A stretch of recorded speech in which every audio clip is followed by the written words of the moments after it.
Today, we're diving into a powerful exchange between Rayner and Kemi Badenoch on one of the UK's biggest issues, affordable housing.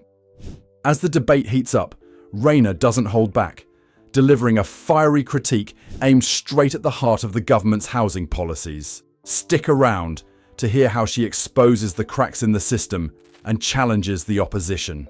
Rayner begins her speech, standing tall and commanding the room. She starts by addressing the concerns of the British public. The issue: affordable housing, a crisis that's left countless people unable to buy or even rent a home. Many people are homeless or in temporary accommodation or in private rented. They can't get the security of their property. She turns to Kemi Badenoch and poses her first question with a confident, unwavering voice that shows she's not here for vague answers. So now I'm asking the Right Honourable Lady, on behalf of the British people and local authorities, what exactly does this mean for them? Will she follow the same playbook as her predecessors, pretending not to know the true costs of affordable housing and planning reforms? The costs that inevitably fall onto the builders, home buyers and renters. Kemi Badenoch listens, expression reserved, but Rayner's words land hard.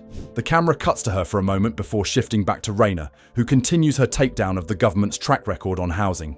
Rayner's words hit like a sledgehammer. She's not just asking questions, she's exposing a history of failures that the government has tried to brush under the rug. For years, the Conservative government has set housing targets that it consistently failed to meet, and the people are paying the price. The government is dangerously close to choosing the worst of all worlds.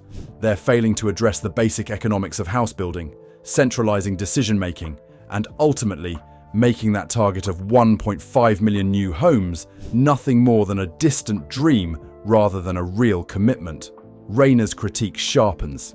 She reminds the Parliament, and Kemi Badenoch in particular, of the disastrous impact the previous Conservative government has had on the housing market and public services. Let me remind the Right Honourable Lady, it was her government that left us with an economy in shambles. They crashed the economy, trashed our public services, and left Britain nearly bankrupt, so that people can't even afford a roof over their heads. Some MPs nod in agreement, while others look uncomfortable. The tension in the room rises as Rayner digs deeper. Rayner isn't just criticising Badenoch or the government, she's calling out years of mismanagement that have left communities across the country struggling with homelessness and a housing market out of reach for young people. Finally, Kemi Badenoch responds. She tries to deflect the criticism, pointing out that the government is conducting an extensive consultation on the housing policy framework. She assures Parliament that they mean business and aim to fix the mess left by previous administrations. We're asking the public to engage in an 8-week consultation.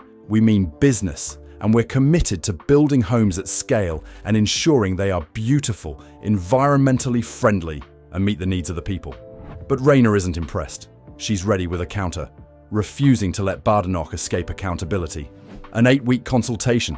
We've had countless housing secretaries come and go, none knowing what's going on, while communities suffer.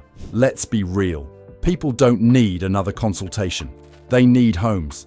And this crisis, this homelessness crisis, and the impossibility for young people to get on the housing ladder, is a failure of your government's doing.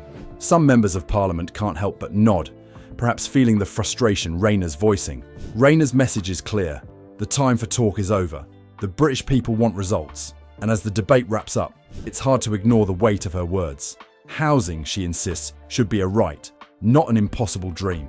Rayner ends with one last powerful statement, calling for change and making it clear that the status quo just won't do.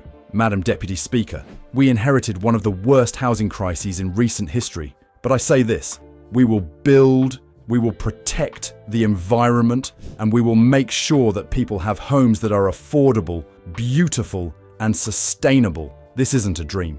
This is what the British people deserve. What do you think? Are they taking the housing crisis seriously enough? If you enjoyed today's video, hit that like button and subscribe for more in-depth breakdowns on Parliament's biggest debates. Let us know in the comments below. Do you think the government is doing enough for affordable housing? Thanks for watching, and see you in the next one.